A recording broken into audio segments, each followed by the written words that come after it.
very much. So as Marianne said, my name is Laura. I'm an acquisitions editor at Emond. Emond Publishing is a Toronto-based family-owned publishing house that specializes in legal texts for paralegal, law clerk, law school, criminal justice, and ADR programs and courses. I'm really happy to introduce you today to Joanne Kurtz. She is a longstanding Emond author, has been with Emond longer than me, and most importantly has written our family law practice and procedure text, which I'll say a little bit more about at the end of her presentation. So Joanne Kurtz carried on a general practice with an emphasis on family law and real estate before joining Seneca College, where she was the program coordinator of the Law Clerk Diploma program for many years. She continues to teach at Seneca today on various topics, including contract law, legal research, advocacy, and of course, family law. She has authored or co-authored many texts, including past and current editions of Emond's Advocacy for Paralegals, Residential Real Estate Transactions, Legal Research, and of course, Family Law. She attended New York University and she holds a JD from Osgoode Hall Law School. So with that, I will hand it over to Joanne. Hi, thanks everybody. I'm going to share my screen and dive into PowerPoint presentation. Lucky you. My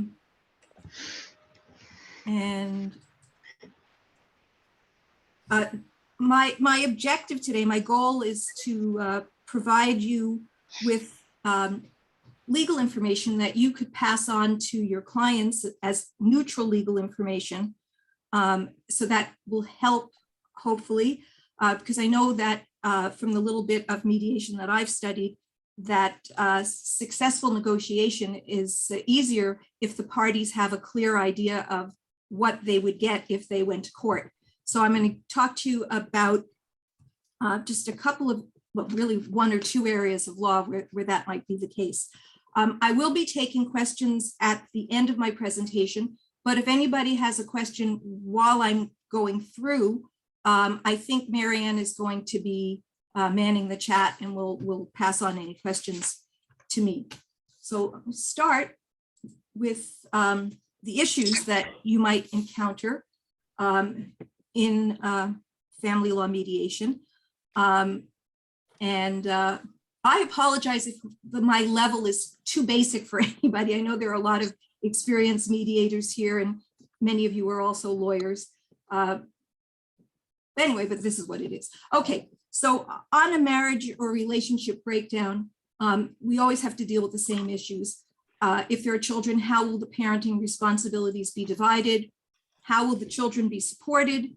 Will spousal support be payable? And if so, to whom, how much, and for how long? And how will the spouse's property be divided? Now, these last three issues are all financial issues, and the law has developed in such a way to make judicial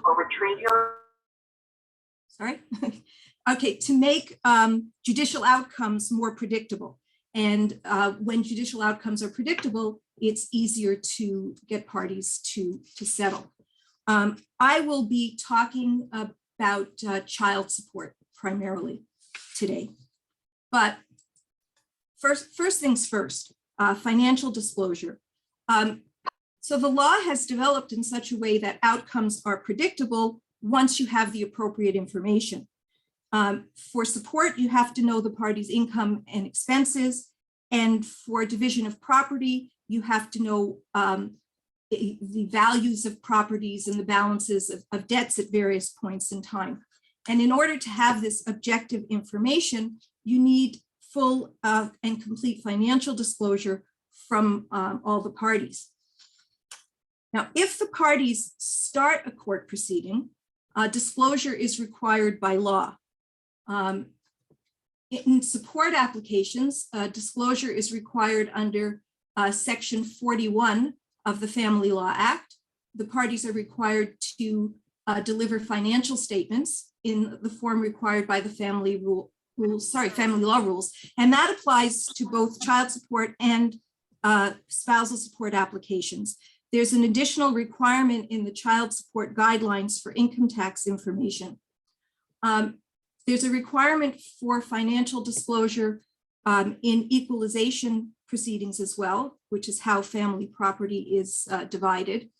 And the parties there are required to deliver a statement that discloses the information necessary for the formula, the net family property calculation formula. The family law rules give effect to the provisions of the Family Law Act. And under the family law rules, there are two main forms, depending on the nature of the claims being made. If there's a claim for support only, spousal support and or child support, you use Form 13. And if there is also a claim for equalization of net family property or exclusive possession of the matrimonial home, then you use a longer form, 13.1. Both forms provide income and expense information. Form 13 provides asset and debt information as of the date of the statement. Form 13.1 gives us expanded information about assets and debts at different points in time. And I don't know if people are taking notes, but these forms are available at the Ontario Court Forms website. I'm going to come back to the forms in a second.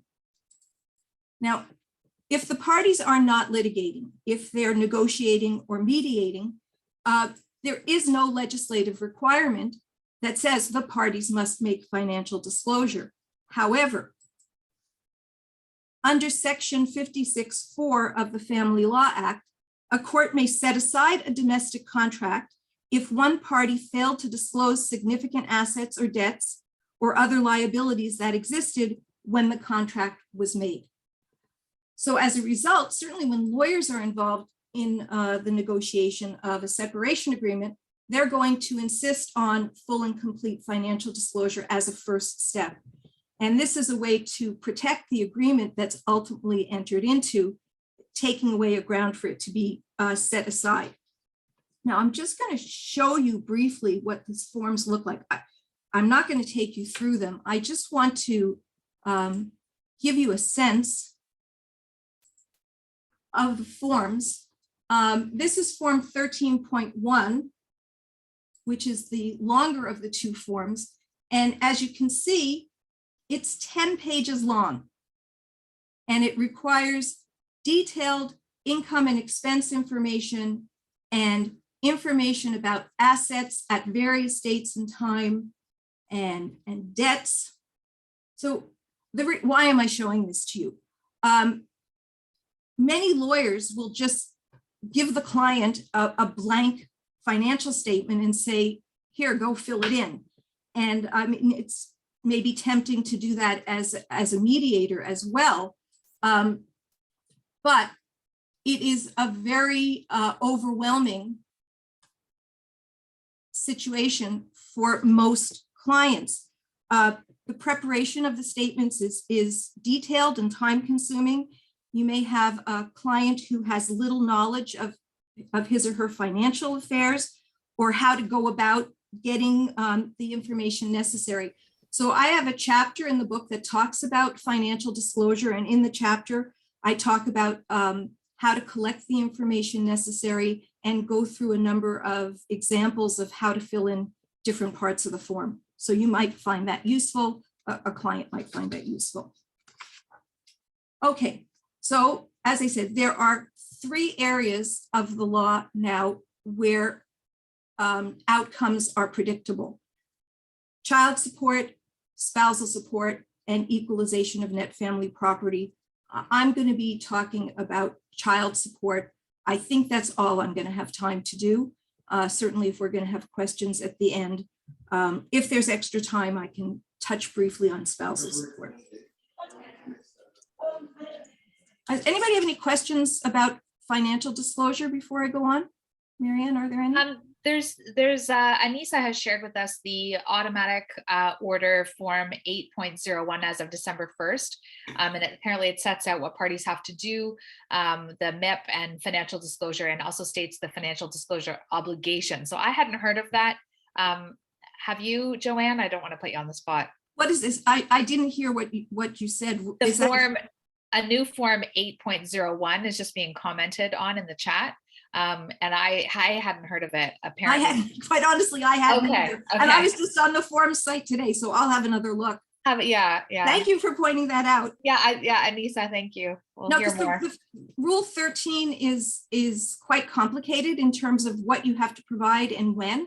So something that would simplify the different forms and the timing, because I'm only talking about 2 of the forms. There are other forms that are required Right. as well And later in on. mediation, we often use a 13B, the net family property statement, because of the comparative analysis. Right. And often mediators will include in their mediation reports a note to the reader to say, you know, hey, we know that there may need to be a waiver to the 13.1.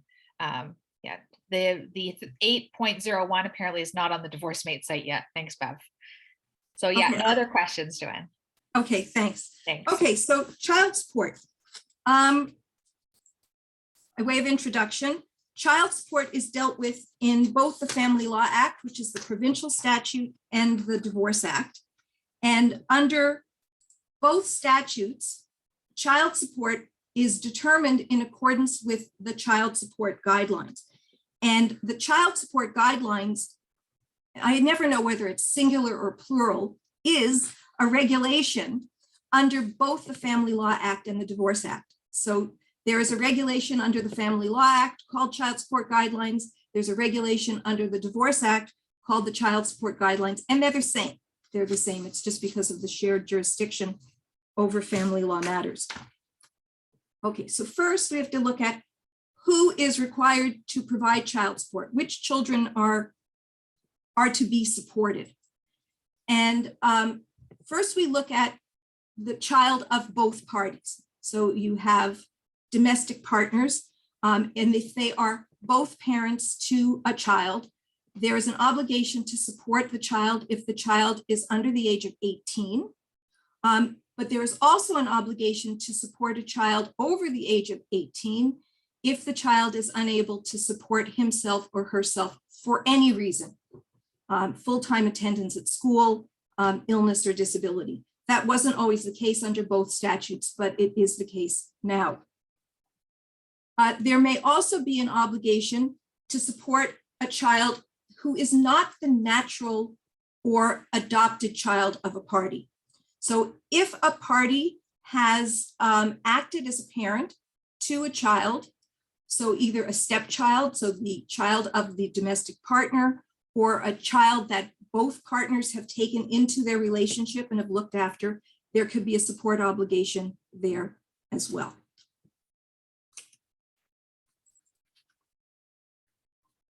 So once we determine that somebody is required to support their children, the next question is, how do we calculate it? How much support will the person have to pay? And that is done under the child support guidelines in most cases based on child support tables. So the guidelines are more than just tables. There's a whole bunch of text there, including when the tables apply and when they don't apply. And the tables are a schedule to the child support guidelines. And I'll talk about the tables a little bit more in a second. And in fact, I'll show you some of them.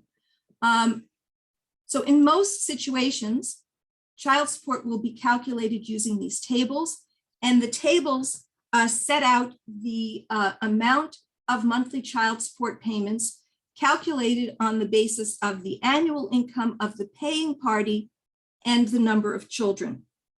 And the amounts in the tables are based on economic studies of the average spending on children in families at different income levels in Canada.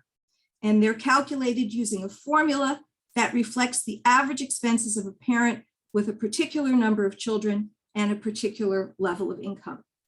So you don't have to actually prove your expenses for the children. They're just assumed on these tables. And there are full tables that are a schedule to the guidelines. And there are also simplified tables and an online calculator.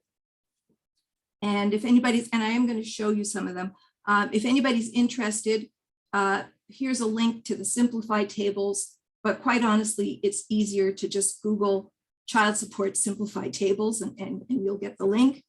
And here's a link to the online calculator. And again, you could just Google child support online calculator and get the link.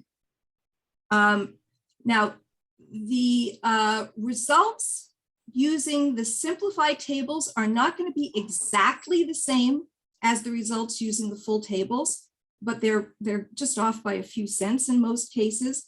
The results using the online calculator are the same as you get using the full tables. And let me just show you the tables for a second, just to give you an idea of what I'm talking about.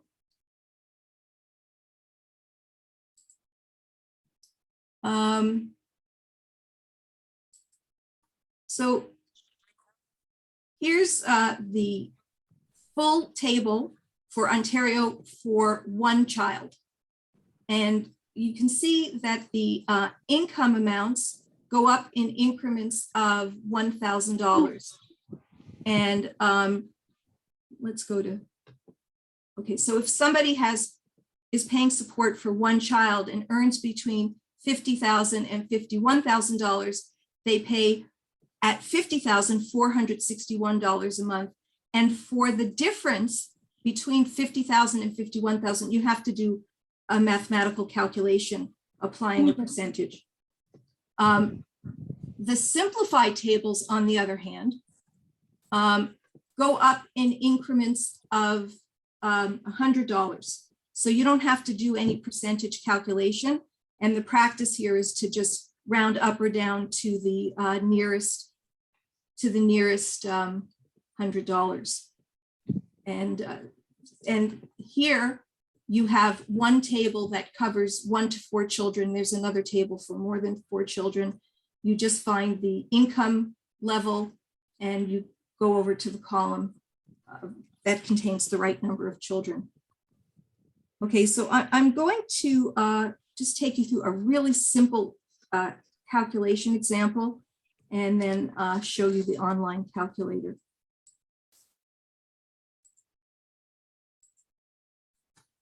So in this example, and this is from my textbook, David and Lisa both live in Ontario, and that is important to know because there are, under the federal guidelines, a table for each province. There are different tables for the provinces because they take into account the income tax rates in the different provinces, and they vary from province to province. You use the table for the province in which the paying spouse resides. So in this case, everybody's in Ontario. One child lives with Lisa, and David earns $72,500.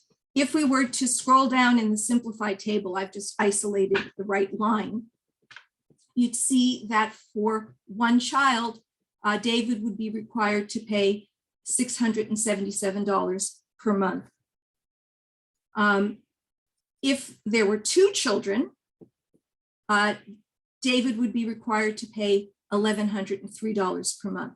So notice that the amount for 2 children is not double the amount for one child because there are certain expenses that are duplicated, no matter how many children are involved. Now, let me just show you the online calculator. So if you see in the simplified table for one child, we get $677.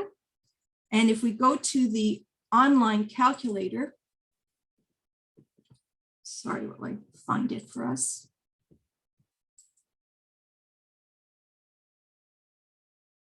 I've already entered this. We would enter the annual gross income of the paying parent, 72.5. Don't put in a comma because then it doesn't work. The number of children, the province, you hit look up, and you get 676.90. The simplified chart rounded it up to 677. If you looked on the full table and did the calculations, you'd get 676.90 as well. Any questions at this point? No, there's nothing in the chat, Joanne. I was wondering about, section 7. Okay. Oh, yeah. Yeah. Oh, you're anticipating. That's the great. next thing. Okay. Yeah. Okay, thanks. Yeah. Okay. So as I said, the tables are based on the average expenses of families at different income levels. And they're meant to include, the usual expenses for primary or secondary education, extracurricular activities in the usual amount. But there are certain expenses that are not factored into these table amounts. So if a family has these child expenses, these extra expenses, they're going to need to ask for an additional amount over the table amount. And that is dealt with in Section 7 of the Child Support Guidelines, and they're referred to as special or extraordinary expenses. And under Section 7, the court may order payment of an amount in addition to the table amount. So we fix the table amount of support and then look to see if anything extra should be paid to cover certain things. So childcare expenses, but only if they're incurred for employment or because of illness, disability, or for education or training. If somebody just wants childcare just to have it, to relieve them of the responsibility, that would not be something that would be covered under Section 7. Medical or dental insurance premiums attributable to the child are considered to be special or extraordinary expenses under the section. Health-related expenses that exceed $100 per year over and above what might be reimbursed. I'm going to skip this next bullet for a second. Expenses for post-secondary education. So if you're looking at a child who is attending university or college, those expenses are not factored into the table amount. Expenses related to post-secondary education would be covered by this additional amount. Now, there are two categories of expenses that are covered if they are extraordinary. So extraordinary expenses for primary or secondary school education or other education programs. Ordinary primary or secondary school education program expenses are factored into the table amounts. Extraordinary expenses for extracurricular activities. An ordinary amount of extracurricular activities are factored into the table amounts, but if we're over and above that, then it would be covered by Section 7. In determining whether to order an additional amount, the court, if this were to go to court, is required to take into account the necessity of the expense in relation to the child's best interests and the reasonableness of the expense in relation to the means of the spouses and the child and to a family's spending patterns before separation. So they're going to look at what was this child's life like beforehand. All of a sudden, you don't have a child who, can't bounce a ball becoming an elite basketball player. They're looking to see if there's some reasonable continuity here. None of my children were gifted athletes, by the way, in case anybody's interested. Okay. So there are two items that must be extraordinary to qualify for an extra amount. So the section defines extraordinary expenses as expenses that exceed those that the requesting spouse can reasonably cover, taking into account that spouse's income and the table amount of support, or sometimes support can be ordered in a different amount other than the table. So whatever the fixed monthly amount of support is, we're looking at something that can't reasonably be covered with that amount. Or expenses that the court considers are extraordinary, taking into account the amount of the expenses in relation to the income of the requesting spouse And in that case, we include support in looking at the income. The nature and number of the educational programs and extracurricular activities, any special needs and talents of the child, the overall cost of the programs and activities, and any other relevant similar factors. If an expense is determined to fall within Section 7, how do we calculate how much the paying spouse then has to pay? The guiding principle is that the expense is shared by the parents in proportion to their respective incomes. I love this part, after deducting any contribution from the child. My children never contributed anything to their expenses, but never mind. Okay, so remember, only primary or secondary school education and extracurricular activity expenses must be extraordinary to fall within this section. Okay, any questions? There's a question about what about incomes over the amount? So over what divorcement gives a warning. I will talk about that. The tables don't always apply. Yes, I've got some information about that, awesome. Which I'm going to touch on briefly, covered more fully in the book, but we will get there. We'll get there. Yeah, the 150 or 350 thresholds. Yeah. Yeah, so first we're talking about the typical situation where the tables will apply.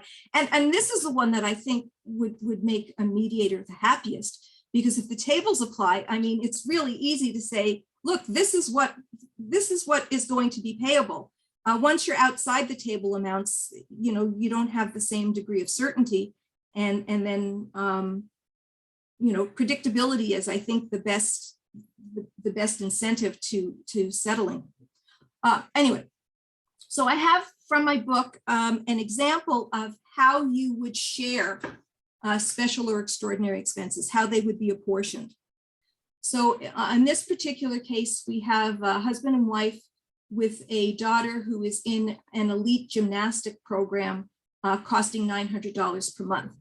So assuming that the cost of that program constitutes an extraordinary expense for extracurricular activities, William would be required to pay an amount in addition to the table amount of support towards that expense.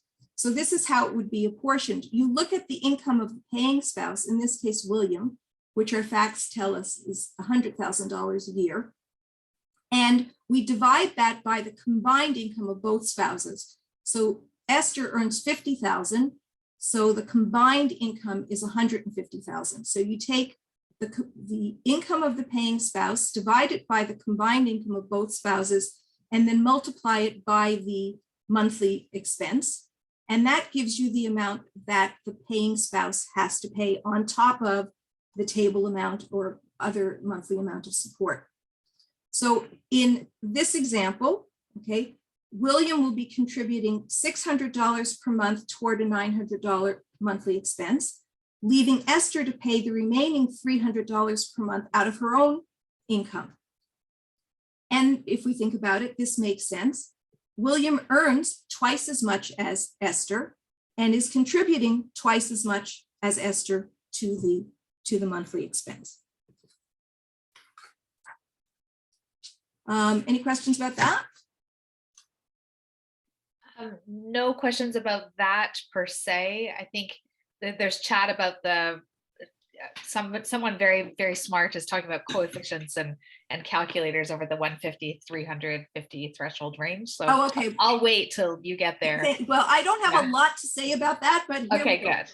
Yeah. Okay. Yeah. So there are circumstances in which the tables may not apply at all or may not apply strictly. And these are set out in the guidelines. This is the text part of the guidelines.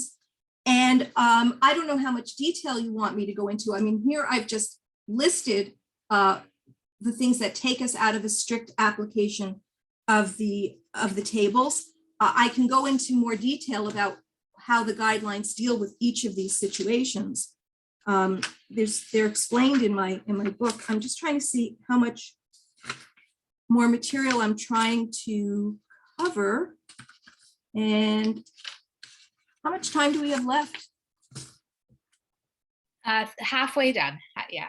Okay, so I mean, I have time to go into some of this in more detail. It sounds like it would be, I mean, it is one of those things, like a lot of people do earn more than 150, and Right. there's this, yeah, I've looked up the case law, but it would be so good to hear what your thoughts are on what to do. If a Well, I paying mean, party- I can just tell you what the guidelines say, but okay, so here are the situations where the tables may not apply or apply strictly. If the child is over the age of majority, so you have a child who still has to be supported because he or she is in full-time attendance at school or is disabled in some way, then the guidelines say that the amount of support is to be determined in accordance with the tables, including any amount for special or extraordinary expenses, unless the court considers that approach to be inappropriate. So there's some discretion not to apply the tables. Once you're out of the tables, the courts are told to look at the lovely language of the Divorce Act, the condition, means, needs, and other circumstances of the child, and the financial ability of each parent or spouse to contribute. So once you're outside the tables, you can't really predict with certainty what will happen. It's not a clear-cut mathematical formula. If the paying party has an income over $150,000, it is still possible to calculate child support using the tables. Let me see if I go back into the tables for a second.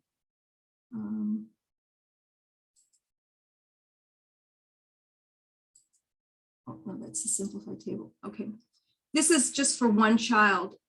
You see, the table goes up to 150,000 or greater. So if somebody earns more than $150,000 a year, you can use the tables to say, well, for one child, you're going to pay $1,299 per month for that first 150,000, and for any amount in excess of $150,000, you calculate 0.72% of that excess. So there's still a clear-cut mathematical formula that can be applied. But under Section 4 of the guidelines, okay, so a court may order support in that amount, plus any amount for special or extraordinary expenses. However, if a court considers that amount to be inappropriate, it may order the table amount in respect of the first $150,000, and then we're into, discretion of the court territory, the amount the court considers appropriate, having regard, again, to the condition, means, needs, and other circumstances of the child and the financial ability of the spouses. So the tables still provide an answer, but it's not absolutely certain that that's what the courts will do. I don't really have much more to add than that. If the paying party, sorry? That's helpful. Thanks. There was another question about childcare and childcare daycare tax credits. I don't know if you're going to touch on that or not. No, that's kind of beyond the end, but I mean, it's a tax credit. I mean, all of that is taken into account, but the point is that anything that is easily verifiable and calculable, still provides certainty. Right. And I think for tax, like I always write that, the parents can claim the tax credit in accordance with the rules of CRA that change every little bit. So that's how I handle that. So I think, yeah. That seems prudent. Prudent is a good word. Yeah. Okay. If the paying party is not the natural parent of the child, so you have a second marriage and we're seeking support against the non-parent spouse, then the amount of support is not automatically determined in accordance with the guidelines. The court instead is to order the amount the court considers appropriate, having regard to the guidelines and any other parent's legal duty to support the child. The courts consider the financial circumstances and roles of the step parent and the natural parent in the child's life. Split or shared parenting time, I'm going to come back to. If there is, I'm going to leave undue hardship for a second. Let me see what I have to say about an existing court order or agreement. Even though there is an existing agreement, the court may still order an amount of child support that is different from an amount that that would be, oh, sorry, I'm tripping over my tongue here. If we have an agreement or an order already in place, the court may order an amount that is different from the amount that would be determined under the tables if the court is satisfied that the provisions are appropriate in light of the guidelines. And the same thing with consent. You can't oust the jurisdiction of the court by agreement or consent. The court still will examine the reasonableness of any agreed upon support. Undue hardship is a complicated situation. I don't have time to go through this today, but what happens is that if on the application of either parent, the court may award an amount of support that is different than the amount under the guidelines if the court finds that either the party making the request or the child would otherwise suffer undue hardship. And the section is very detailed about the circumstances that constitute undue hardship, an unusually high level of debt, reasonably incurred to earn a living or support the parents or spouses and their children before the separation, unusually high expenses in relation to exercising parenting time, a legal duty under a judgment, order, or separation agreement to support someone other than a child, a legal duty, you don't in this case need a judgment, order, or agreement to support a child other than the child of the marriage, or a legal duty to support someone who is ill or has a disability. Now, in a case of undue hardship, there's a formula in the book to determine whether the amount of support would be different than the table amount. It goes on for several pages. The formula is found in the child support guidelines, and there is an example in the textbook of how you would do that. I want to talk a little bit more about split or shared parenting time, if that's okay. Does anybody have any questions before I do that? Trying to answer them as we go along Yeah. here. Yeah. There was a question about the calculations that like the DivorceMate data pulls from the standard tables from the government. Is that right? Like the DivorceMate, the company that's now Australian? I believe so. Yeah, okay. I don't really work with divorce. Yeah, it's hard to answer that question that way. No, because I mean, yeah, yeah. I mean, we teach Okay. it at Seneca. Some of the students do have access to DivorceMate. Yeah. But we teach them how to do it manually, you know, because not everybody's going to have access to DivorceMate DivorceMate, when they're out in the real world. Okay, let me talk to you about split or shared parenting time. Okay, split parenting time. I don't know how often you would encounter this situation in mediation. It refers to a situation where there's more than one child and one child is living with one parent and the other child or children are living with the other parent. So we've got primary residence with different parents for different kids. And in a case like this, the amount of support is the difference between the amount each parent would otherwise pay if a support order was sought against each. Lots of words. I have an example from the book that might help. So we've got Adam and Bahati. They have 3 children, and they agree that the children, 2 of the children will live primarily with Adam, and 1 of the children will live primarily with Bahati. So the way we calculate support in that case is to first calculate how much support Adam would have to pay Bahati for the 1 child living with her. So assuming he has an income of $75,000 per year, you'll have to take my word for this, the table amount of support for that 1 child would be $700 per month. So Adam would have to pay Bahati $700 per month. Next, we calculate how much support Bahati would have to pay to Adam for the 2 children living with him. Now, assuming she has an income of $90,000 per year, the table amount of support would be $1,351 per month. So rather than having her pay him $1,351 and him pay her back $700, we just do the math. We offset the amounts to get the difference of $651 that Bahati will pay to Adam.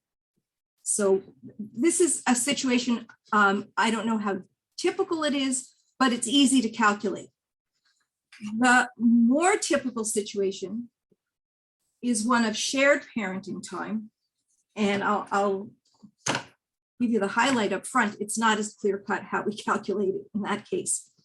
So shared parenting time is a situation where we're looking at what used to be called joint custody, more or less. So the children are between 60-40 with one parent and 40-60 with the other, 50-50, anywhere in that range. So here the tables cannot strictly apply. The court will set an amount of support, taking into account the table amounts that each party would otherwise pay. But they also have to take into account the increased costs of shared parenting time arrangements, because there's travel expenses, there's additional housing expenses, and then that standard catch-all, the condition, means, needs, and other circumstances of each parent and child. So this is not as clear-cut an outcome, so it's not as easy to say, look, this is what you're going to get if you go to court.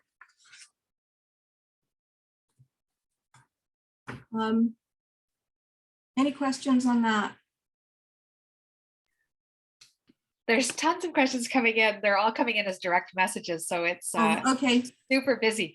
Okay, so the one question is about how is support calculated if the payor lives in another country, the United States or a different country?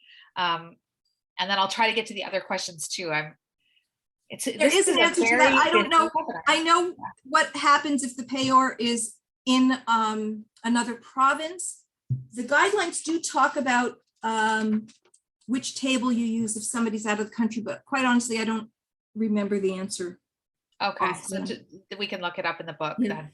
And Yeah. then someone's asking for the wording used for the offset. There's been some interesting cases recently where clients have said, oh, CRA wants it written this way, therefore we can claim child tax benefit. And then lawyers have said, no, that's not true. It should be written this way. And the way that the majority seem to write it is parent A pays this amount, parent B pays this amount. The net effect of A and B means that parent A will pay parent B $500 per month. And that seems to be the accepted language. But do you know anything else? Well, that's what I know. And when I teach separation agreements, that's the language that I use. I mean, the thing is, child support isn't taxable. And I would think that the child tax credits would flow more from parenting time rather than child support. So, the party entitled to the child tax credit, I would imagine, not being a tax lawyer, is the party with whom the child lives. So in a shared parenting time situation, I don't know how that works. I think we have to, like, as mediators and family law professionals, just go back to saying, like, hey, we're not tax accountants, and getting good advice either directly from CRA, as what someone is saying too, and then asking our clients to do their own due diligence about their tax credits. I mean, we don't have the expertise, I don't think, to comment on it. Well, one would hope that the decision about parenting time would not be based on financial concerns, but rather the best interests of the child. For sure, yeah. So what we're talking about now is fiddling with that to get a tax advantage. You know what I think? I think some of my clients are talking about fiddling with the wording of that in order to make sure that they're equally entitled to the tax credit. So that's what I've heard lately, but there's lots of chat going on saying CRA divides the tax credit. I've heard that sometimes it's paid to the first parent for the first 6 months of the year and the second parent to the second, where there's shared parenting. This is where we're looking at shared parenting time. Exactly, yeah. And but as I said, that's not so much No, child it's not our support issue. expertise. Yeah. I And don't- then there's a question about child tax fund based on income. Yes. And that's just above and beyond the expertise, I think, of myself and I think beyond the topic, I think right now. Maybe we should have someone from CRA come in. That'd be Yeah, fun. sure. Yeah. Yeah. I'll watch that. Yeah. Um, Me too.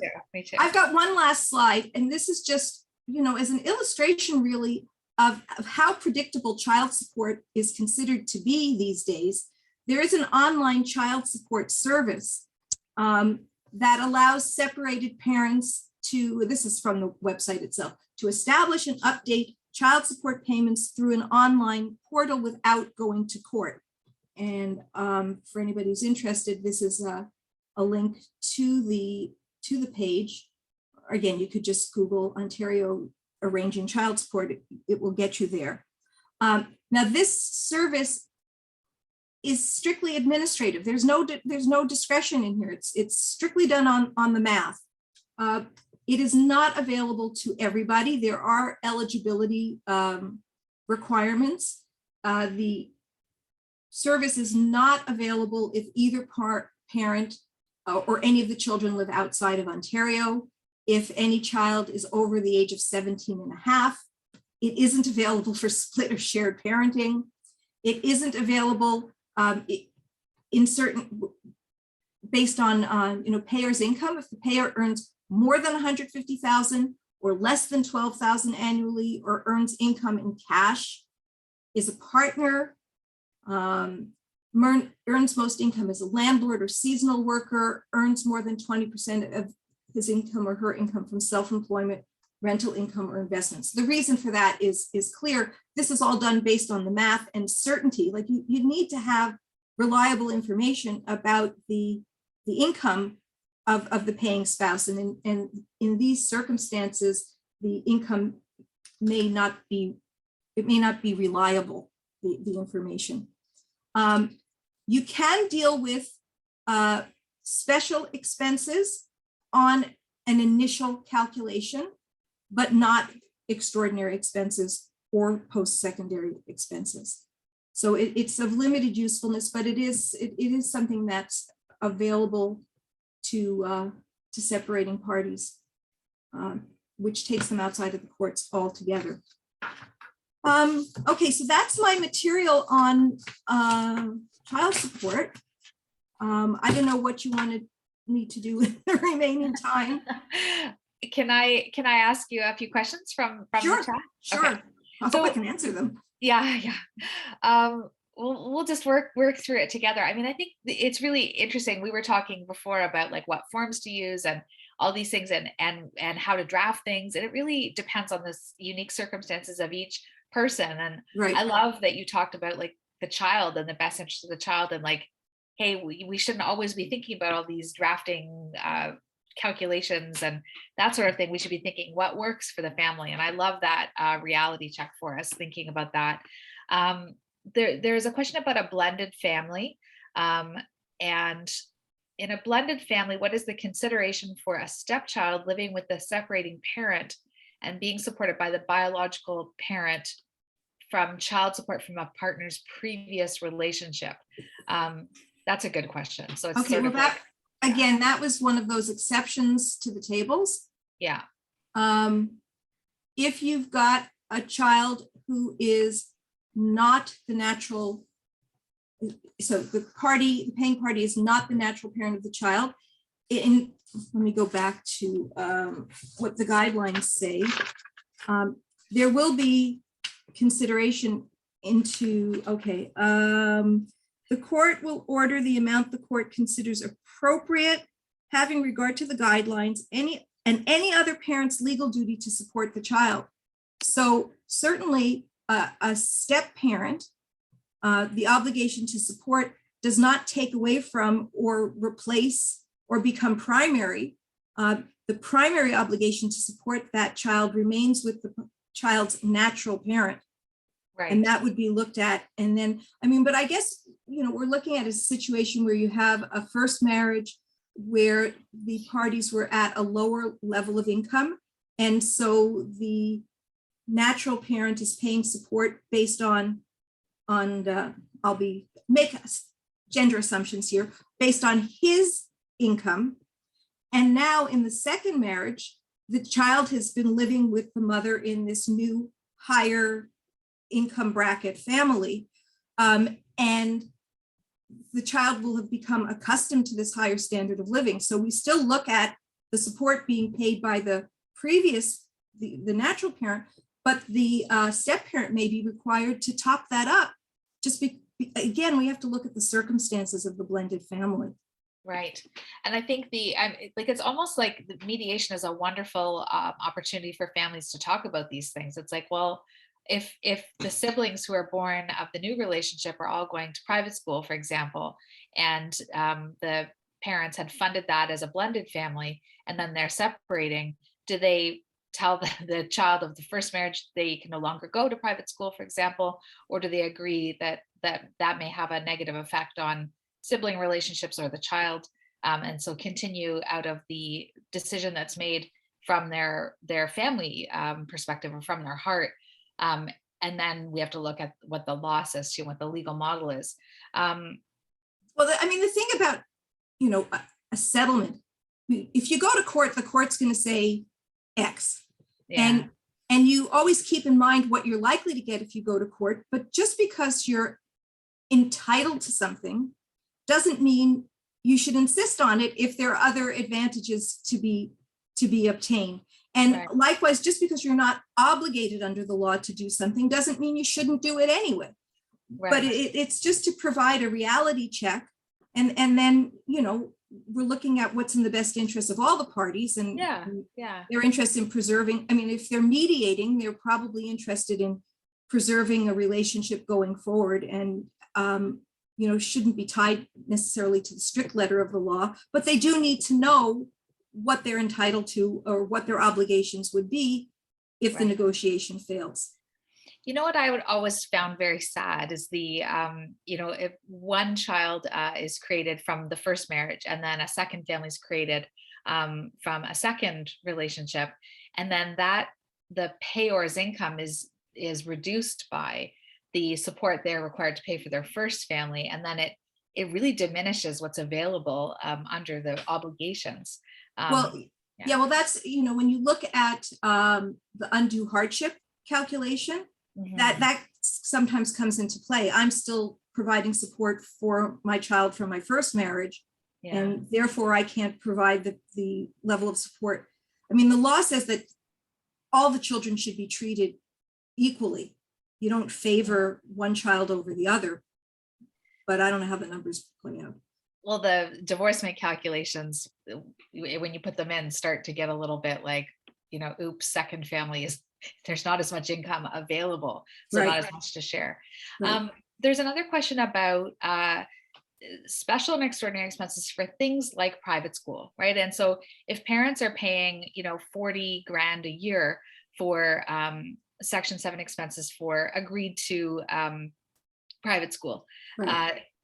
their income is really diminished. Like, say they're making 300,000, they're paying 3 kids after tax dollars $120,000 a year. And I know there's and I probably don't do it enough in my own practice, but there's the ability to kind of put those in and see how that affects child support. Do you ever talk about that in your classes, like how that? No, that's really beyond the Yeah. scope of the book. But I mean, the guidelines, what would happen in that case is we start with the guideline amount. If you're talking about income at a level of 300,000, we're maybe outside the tables, but you figure out what the monthly amount of support would be. And then private school would be an extraordinary expense. Yeah. It's an extraordinary expense for primary or secondary education. And then the court would have to determine whether that expense is reasonable under the current Under the guidelines, circumstances. yeah. And they would look at, if the kids were always in private school, and the paying spouse can afford to pay something extra over and above the table amount, I think the court would order it.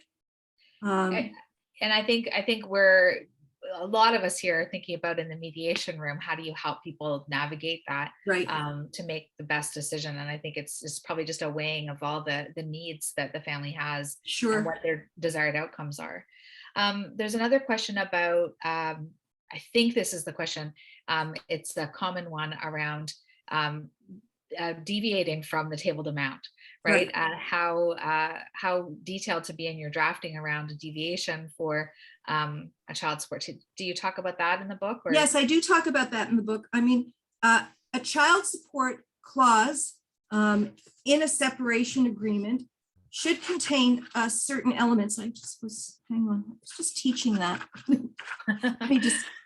I just want to make sure I quote. Then I want to hand it back over to Laura because I know Laura wants to properly. say. I mean, the thing is, keeping in mind that a court can examine any agreement with respect to child support. If you, any child support clause should set out the income of the paying spouse. And if the amount of support is different than the table amount of child support, the agreement should set out the justification for it. Right. So that the court would find it reasonable. Right. You know, so you do have to have language in your agreement that says what your thinking is, and hopefully a court will agree. Certainly, if you're the paying spouse, that's reasonable. Yeah, very good. Thanks, Joanne. I'm going to pass it over to Laura because I know you've got a few things to say and a very special offer for all attendees today. I'm going to stop sharing on my part. Okay.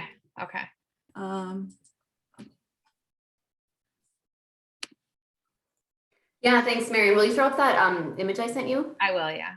Thanks. Yeah, so Marianne's going to share just a little image of Joanne. This is just a blurb about Joanne's book, the newest edition. So Joanne created this book, Family Law, Practice and Procedure, the first edition, way back when it was in its first edition, because at the time there was no other text that existed that was really aimed at non-lawyers. There was no text that kind of combined substantive and procedural law. So Joanne wrote one. And it became very successful, and it's now in its 6th edition. We just published that 6th edition this August, just a couple months ago, right, in response to the changes in the Divorce Act and then all of the subsequent changes that follow from that.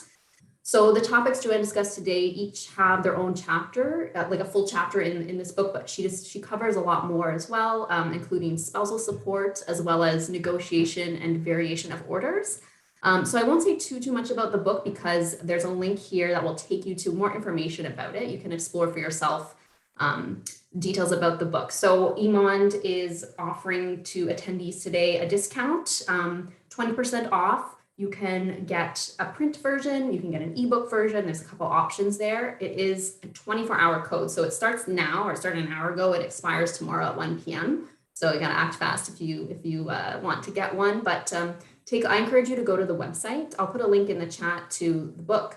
I'll put the discount code in the chat. I'm going to put my email. If you do want more information than what's on the website, I have like a really detailed breakdown of what's covered in each chapter. But yeah, I encourage you to look at it. It's, I think, a really good up-to-date reference manual that could be really useful. So thanks. Amazing. Thank you so much. Thank you, Laura. Thank you, Joanne. Thank you to everyone who attended. It was a really, really busy room. So I appreciate your patience with all the chat and ins and outs. And I had a wonderful time hearing from you. And I look forward to speaking with you again, Joanne. This is a wonderful topic. I think we could spend a wee bit more time together. Happy to do so. Anyway, thanks for the opportunity. Very good. Thanks, everyone. Thank you, Have a Marianne. wonderful day. Thank you. Bye. Bye-bye. Bye. Bye. Bye.